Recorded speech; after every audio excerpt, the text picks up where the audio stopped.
ये निर्वाण स्थल है, जन्म यहीं और यहीं पे उनकी मृत्यु हुआ है, जिसे निर्वाण में बोल रहा था।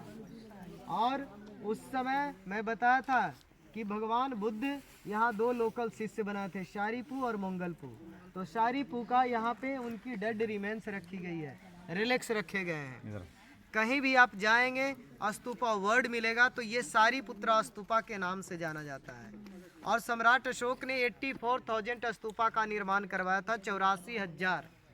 जैसे सांची में सांची स्तूप है, सारनाथ में धम्मे स्तूप है, केसरिया में, वैशाली में, कुशीनगर में, हमारे नालंदा में, अदर कंट्री में भी है। तो सम्राट अशोक ने यह स्तूपा का निर्माण करवाया है, लेकिन ये 7 लेयर में बनाया गया है। मैं 3 लेवल आपको दिखाऊंगा उस साइड से सीढ़ी के माध्यम से। तो इसके अंदर में उनके रिलेक्स रखे गए हैं, राख और अस्थि।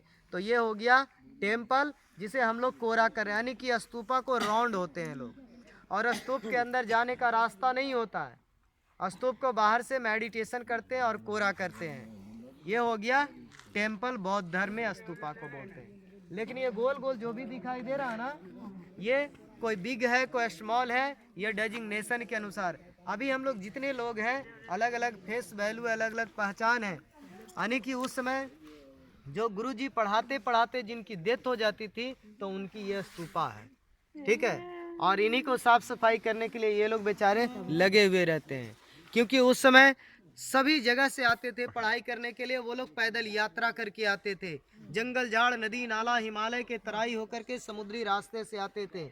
यहाँ आने में 1-2 साल लगता था, तो उनकी बॉडी ले जाना पॉसिबल नहीं होता था।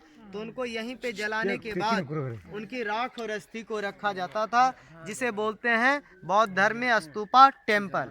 क्लियर? तो ये हो गया मंदिर। कोई दिक्कत? चले अब अगले स्टेप पे।